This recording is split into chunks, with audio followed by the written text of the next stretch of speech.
What's going on, everybody? Welcome back to the channel. My name is Harrison, and today we are going to be kind of reacting to a couple of comments that were made on my last video where I talked about is $70 video games hurting the game industry as a whole. Not going to go into too much context of the video. I may talk about it briefly during these comments, depending on what they say and how I react to them.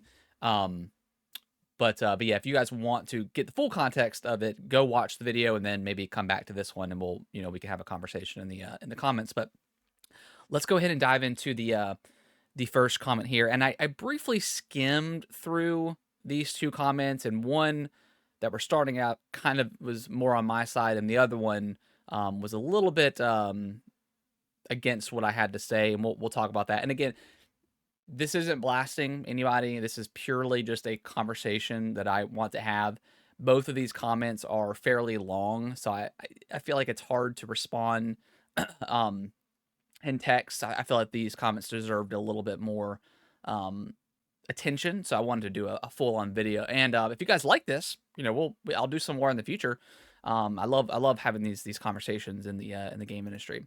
So let's dive into the first one. So this comes from Biggs Mech. Such a high percentage of modern AAA games are terrible.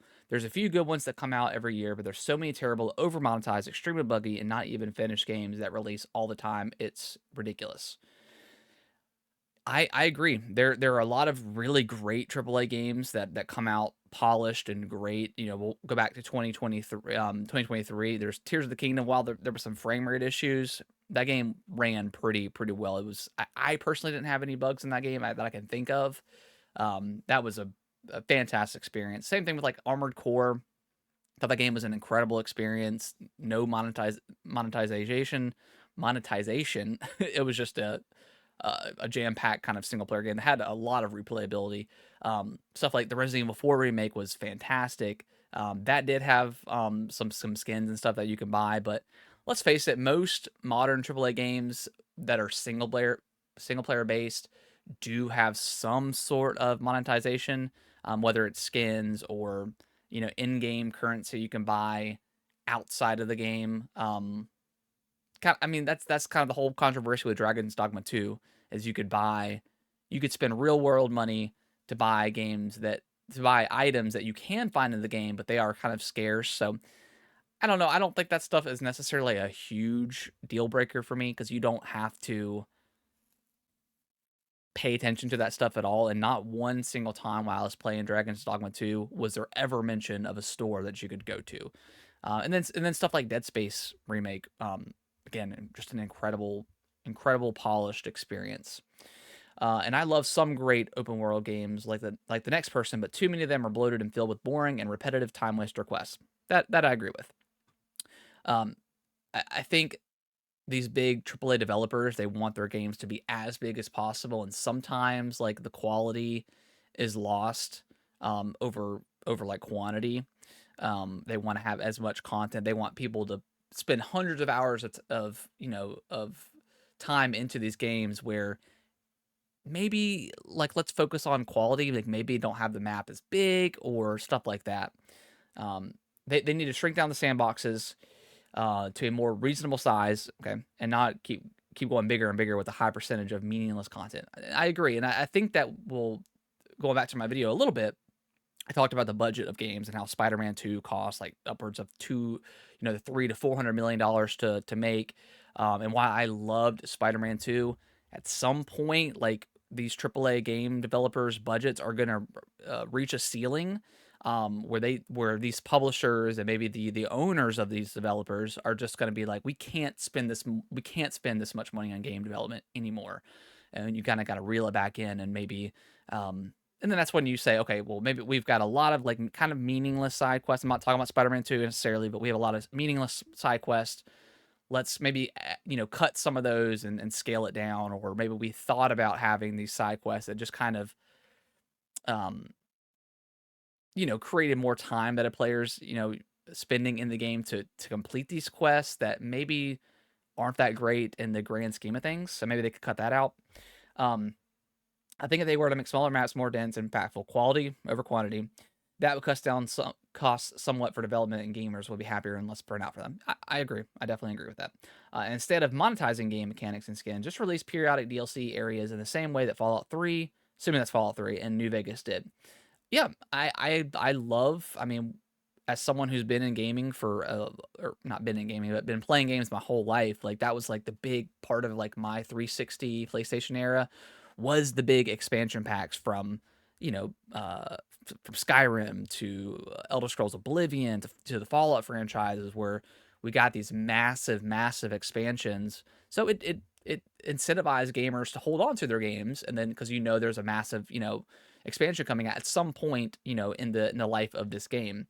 Um, but companies are greedy, and having these microtransactions and these skins that are immediately available, uh, it's a easy buy. If one person buys a skin, that's more revenue than they had if they didn't have those options. And again, they're options. You don't have to indulge in them. But sometimes that stuff can seem a little egregious, in my opinion, with some of these transactions, especially in like a single player game. That's when it starts to get a little bit egregious. Versus like a Fortnite, where it's like, all right, whatever, like the game's free.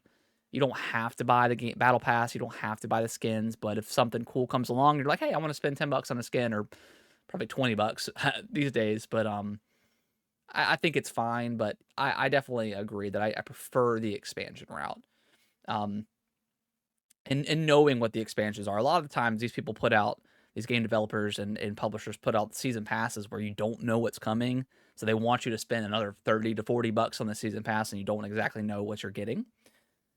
Um, that would be a great formula to keep gamers happy and actually want to spend extra money on a game, which in turn would keep companies happy by keeping the cash flow continuous longer. Again, I definitely agree, but companies want money now versus having to wait for the expansion to be ready.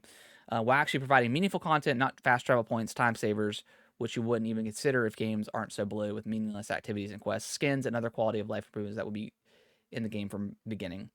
Um, not fast travel points. So if you're saying that you don't want fast travel points in the game, I do disagree with that. As a gamer that's I'm in my 30s, got a full time job, kids. My gaming time is limited, is more limited. I tend to play games at night. Sometimes on the weekends I'll play the game during the day, but generally speaking, I'm playing the game at night for a few hours. So I am more on the side of I don't want a game to waste my time. Speaking of Dragon's Dogma 2 previously, another kind of controversy of the game is the fast travel mechanic. There is fast traveling in the game, but you have to use an in-game item that's pretty limited throughout the single player, throughout the main story. So you kind of have to pick and choose when you're going to use it, and that doesn't feel good. Like I just want to discover a town or an area and then just have the option to fast travel. I prefer games not to waste my time. Is what I'm saying. And then if I want to choose to walk or run to the next town, discovering stuff in between, like let me do that choice instead of kind of forcing it on me.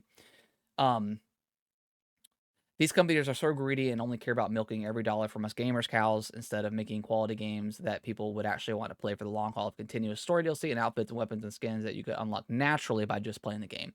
And most single player games you do, like going back to Spider-Man 2, like you can get every single skin just by playing the game. Every single suit or whatever. I think there are a couple of suits that you can buy in the store. But that's it. Like there's so many different suit variations between Peter and Miles in that game, that it's impressive. So some games are really good about that. Some aren't.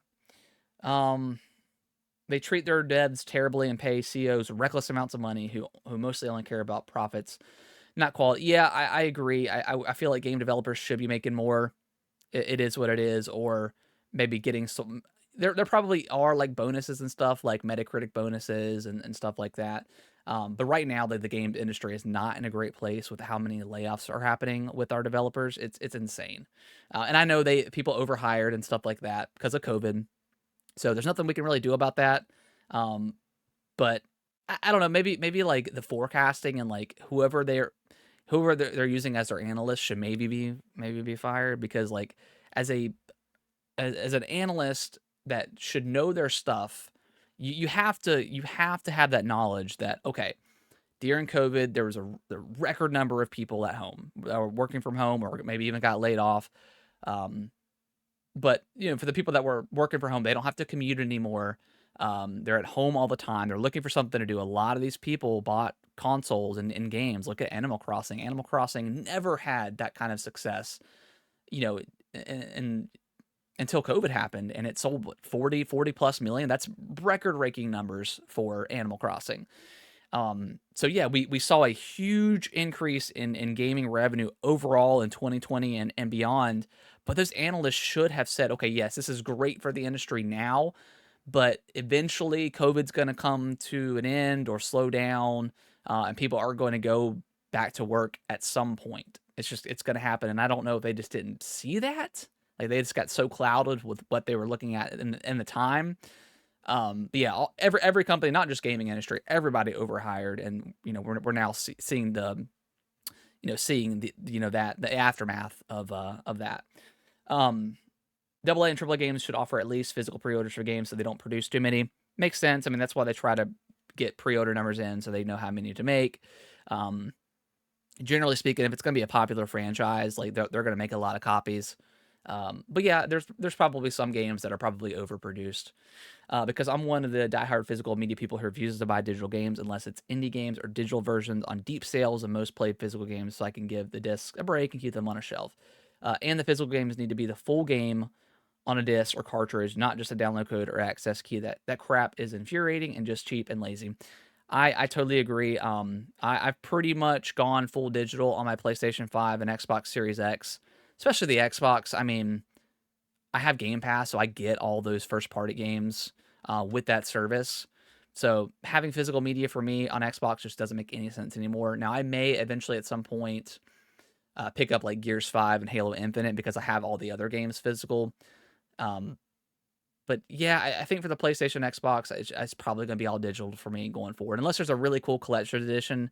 And typically, collector's editions don't even have like the disc anymore; they just have a download code, and then maybe a steelbook. The Switch is the only thing that I'm still collecting physical, which is funny because it's a hybrid handheld system. So like, you think I would want to have that digitally because it's easier, but I just love the Switch games, like the cases.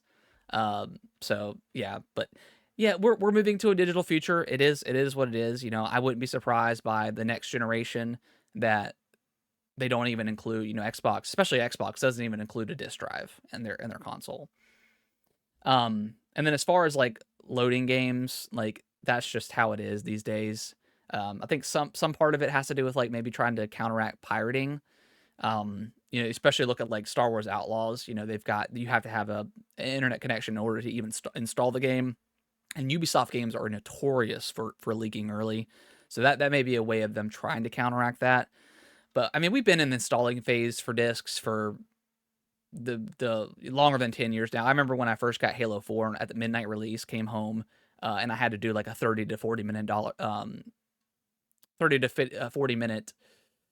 install time, which kind of like took the breath out of my lungs and for playing that game that night, because it's already midnight. You don't get home till 12:30 ish, maybe later, and then you've got to wait for a 45-minute install time. But then by that time it's past 1 o'clock and I'm ready for bed. So that's just the age that we're in. And everyone, I guess, chooses to forget that when digital games first started, that they said they would be cheaper than physical, which was a lie. They had been the same price or more from digital deluxe editions the entire time. Yep, that is absolutely correct. They did straight up lie to us. Like the whole point of it being digital is like maybe cut the price by like $10 or so, because you don't have the manufacturing fees anymore. You don't have to create the cases and all that stuff. You don't have to create the discs. You don't have to have any shipping fees to the various outlets. Like digital should be cheaper, and it's usually the same. So that's huge, a huge bummer. I mean, like Alan Wake 2, that was probably going to be a $70 game if it had a disc version, but they opted to do discless and just have a digital only version, and we got it for 60. So at least they did it that way, and we got it a little bit cheaper. That's really cool. But yeah, it would be nice. They're not gonna ever do it again. It's never gonna happen. But that would have been nice when they started this digital stuff. That it would have been cheaper. It would have made sense because it would have incentivized people to play it digitally, and then you don't have to pay an outlet like a portion of the money, the sales. Like I don't know why they didn't do that in the beginning, but here we are. All right, so I feel like that was a good commentary that I had for this specific comment, which I agreed for the most part with this person. So let's move on to the other one that I know is going to be a little bit more of a counterpoint to my initial video. So let's dive into that one. All right, let's dive into the next comment, and this one again is kind of going against what I said in the video. So let's read it and we'll talk about it. So this comes from a Samus Gunship, and I believe I'm gonna at you guys, so you guys can see the video posted. Not sure if you're a subscriber on the channel or not, so that way you guys can at least see it and respond to it and all that good stuff. So, all right, geez, I paid $75 to buy DuckTales for NES in 1989 at Hammond's Toy Store on top of the floor of Crossroads Mall in Salt Lake City. It's actually a pretty really good memory. It was slightly unusual cost for a video game at the time because it was sold out everywhere else at the time. But I was a little kid and I felt it worth it to me. Here we are in 2024, and I'm watching a video of an adult literally speculating that $70 is too much to ask for these miracles.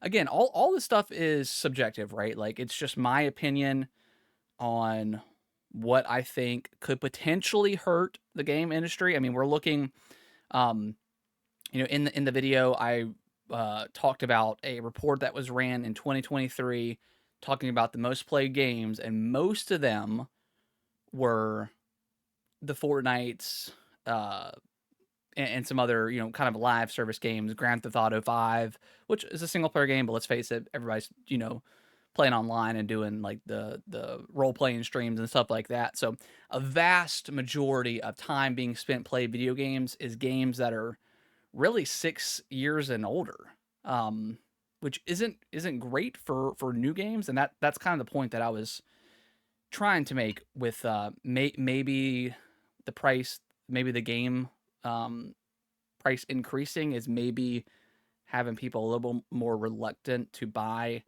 new games, especially single player games that maybe aren't these vast open RPGs that you're going to get hundreds of hours. Look at stuff like the Dead Space remake. That was $70. Great, fantastic remake. Does have some pretty good replayability, but it's not a very long game. And it was added to Game Pass at the end of last year, and it's reported that they were probably in the talks of making a Dead Space 2 remake, and they probably had some sort of stuff going on, but they pretty much canceled the project and moved the team on to various other things, like Battlefield. They're still working on the Iron Man game, EA Motive, but yeah, just take that as an example. I just don't think people are buying as much games anymore because maybe because of the price point. By the way, I have been a major part of making major well-known video games as an artist for my entire adult life, which is really cool. I would love to know which games you worked on. Not to verify you or anything. I just think that's awesome. I have much respect for game developers and the creativity and passion that goes into game making, because if you exclude like the publishers, then yeah, they're wanting to make money, and of course at the end of the day, developer wants to make money so they can continue doing what they love. But yeah, there's some really really high quality games out there, whether it's in the AAA game space or the indie game space. I have no understanding why people are reluctant to pay as much money for video games as we were paying for NES games in the 80s when we were little kids and had far less money available to us. You realize that we kids of the 80s were routinely paying $50 for NES games. You are aware of that, right? What is it with you people that you have to use so little respect for video games? So, again, I just talked about how I have the utmost respect for developers and video games as a whole. I think video games is the greatest medium out there. We get the visuals of like a movie or a TV show with the incredible storytelling of books and manga and stuff like that, all blended together, and then you add in gameplay, and all of a sudden we're in control of these beloved characters or new characters. So I don't see, and maybe my point didn't come across in my previous video, but I do have the utmost respect for gaming in general. Um, and look, 15 years ago, we were paying, $50 for, I guess it's been longer than that. Geez, the Wii came out in what, 2007? So I mean, we've been paying $50 and $60 for a long time, and I get it. What's $10 more for an incredible game, but that's inching up to getting closer and closer to the $100 mark. And look, the way the economy is right now, I don't think a lot of people can afford $70 a game. $70 a game every time there's a major game that comes out. Some people, they can only afford maybe one or two games a year. If they're lucky. Luckily I'm not in that circumstance, but I very well could be. Um, and even myself, I have a co-host a gaming podcast, so I feel obligated to play most of like the major kind of AAA games that are coming out, and $70 a pop is pretty expensive. I mean, it just is, on top of paying $500 for a console. I can see why the younger generation is more in line with like free to play stuff, because that's kind of how they were raised. That's when, like, free to play, well, isn't brand new, but it's in like major gaming. It kind of is like, your Fortnites and stuff of the world. Imagine if, I mean, Fortnite wasn't free at first, but then they spun off and did, they did the battle royale, and that obviously was, it's history, it's history from there, right? If they were charging $40, $50 for Fortnite, I don't think it would have been, I mean, it just wouldn't have been as popular. Now people have a choice of going in and paying for the skins and stuff like that, and supporting developers across the board, of gaming. Like every game pretty much has some sort of cosmetic you can buy. Um, so we've been paying these prices, but again, $70 is getting closer to that $100 mark, and that's really expensive for games. You're not phased by the fact that many of these games cost upwards of $300 million to make. That does instill some respect for how much work went into their creation. Yes, and going back to the previous comment, I talked about Spider-Man costing $300 to $400 million. I get that a lot of time and passion and creativity goes into these games, and that's not my point at all. I'm not taking away that at all from these developers. I love the fact that their publishers and their parent companies allow them to spend that much money, but when is that going to stop? When is there going to be a cutoff on the budget, because these games are getting so incredibly expensive to make? I mean, $300 million for a game is very expensive. And they obviously made their money back, but maybe shrink the. And I know with Spider-Man, like you're replicating New York City, in game, so like it's kind of hard to cut back, um, in that aspect. But other games, maybe make your open world a little bit smaller. Maybe cut out some of the filler side quests that's not needed. That it's just kind of like padding to the game to kind of increase time played. And you could say, oh, it takes 50 hours to complete this game, where maybe 10 of it is kind of like not so great side content. Going back to the quality over quantity aspect of game making. Um, $70 is nothing. Very subjective. I think $70 to most people is very expensive. It just is. I strongly have believed for years that an average AAA video game should be $300 to $500. These creations are extremely fun, and they are miracles, and they provide so very many hours of fun if you have the right attitude about them. So I definitely have the right attitude about them. I love gaming. I love all types of games, AAA, AA, indie, whatever you want to call it. Um, but this right here, the $300 to $500 mark, I think you're losing touch with reality a little bit. And again, this is no shade or anything like that. This is just a counterpoint that I'm trying to make, is nobody's going to pay this. Nobody is going to pay $300 to $500 for a game. I don't care what game it is. I don't think anybody's going to do it.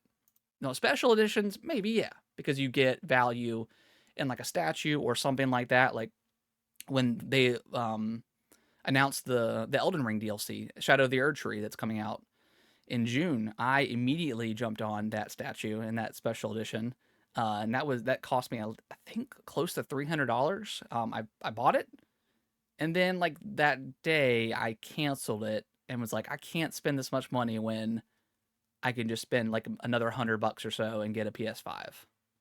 I ended up catching it on sale, so I bought a PS5 instead, and I think that's way more value out of my money than a statue. But I really wanted it, and I love collector's editions. But $300, $500 for the base game is insane to me. And again, it's all subjective. So like if you want to spend $500 on the next Zelda game, or whatever franchise you love, by all means, you probably can do it. You just buy the special edition, buy like the early access edition, whatever the case is, buy some cosmetics in the game so you can support the developer. I have no idea. But for an individual game, $300 to $500 is crazy to me, and I think a lot of people would probably agree with me. Even something like, I mean, like, imagine if Grand Theft Auto 6 comes out next year and they charge $300 for it. Like, people are going to lose their mind. Absolutely lose their mind. Now, of course, of the entire lifespan of that game, there's probably been people that have paid $500 because of the online and buying cosmetic and what shark bucks or whatever it's called. Same with Fortnite. Like, people have probably put thousands into Fortnite and other live service games. Not saying you can't spend that much money, but for a single individual game, I don't think you're gonna have anybody that's gonna spend that, whether you think it's worth it or not. It is what it is. Games are expensive. It's an expensive hobby, you know. When I was a little kid, I made every sacrifice I could to buy the video games I did, and I am so glad that I did. I had extreme respect for video games and still do. Um, yeah, I mean, I traded in a lot of games as a kid to try to get the next game. Um, Looking back now, I regret doing that because I got rid of a lot of games that I want to play again and I just don't have, or maybe something that was valuable that ended up getting rid of. Um, so in hindsight, I regret doing that, but you do what you have to do in order to keep playing, because games are expensive, and you'd have to trade in 2 to 3 games to GameStop back then. I don't know what the prices are now, but back then, in order to get a brand new game. So I love the passion that you have in the comment, and I love the fact that you're a game developer. I think that's incredible. I don't know if you're still in development, um, still in the field, but that's awesome that you contributed. Uh, but yeah, I just think that games are expensive, and for most people, $70 is a lot of money to spend on one game, one single player game that you may not have a ton of replayability. Most people are kind of flocking to the online shooters of the world. That's why Call of Duty, Warzone is so big, Fortnite's so big, Apex Legends, all that stuff. It's all free, and you can choose to pay money if you want to. And I think that's kind of the way. There always is going to be, indie games and AAA games, but the industry is kind of pushing towards the live service stuff, more or less. I know PlayStation had, they had like the big 12 live service games that they had, and they canceled some, and then there was that canceled Spider-Man game. Obviously, The Last of Us Factions got canceled. I don't like live service games. I think they are very egregious in a lot of parts. And I think there's too many of them on the market right now. I prefer AAA games, indie games, stuff like that. But yeah, I just think we have to take in consideration of not as hardcore gamers that aren't going to buy every single thing, and maybe when they do, it's once a year they buy a big title. And if that title is $70 all of a sudden, I mean, not all of a sudden, it's been like that for 3 or 4 years now, but maybe it is hurting the game industry in the long run. Maybe games are just too expensive to purchase.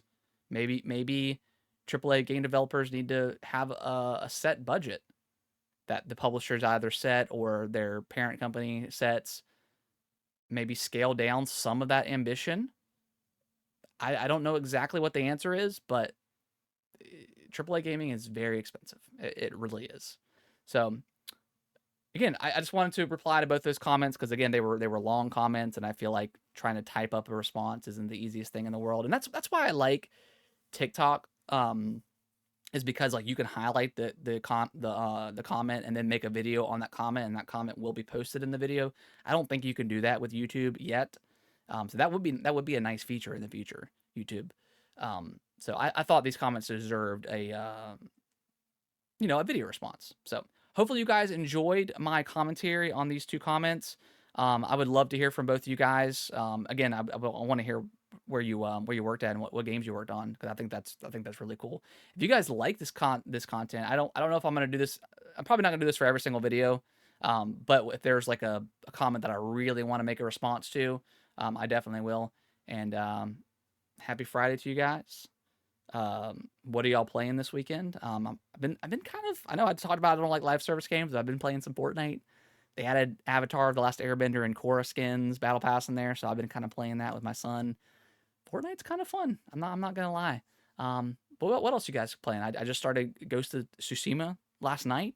Game's gorgeous. So let me know in the comments below, and I'll see you in the next video. Thank y'all so much for watching this video. I really appreciate it. Consider subscribing to the channel. I'll let YouTube algorithm pick one of my videos below for you guys to watch. Give it a click, and I hope you enjoy, and I will see you in the next video.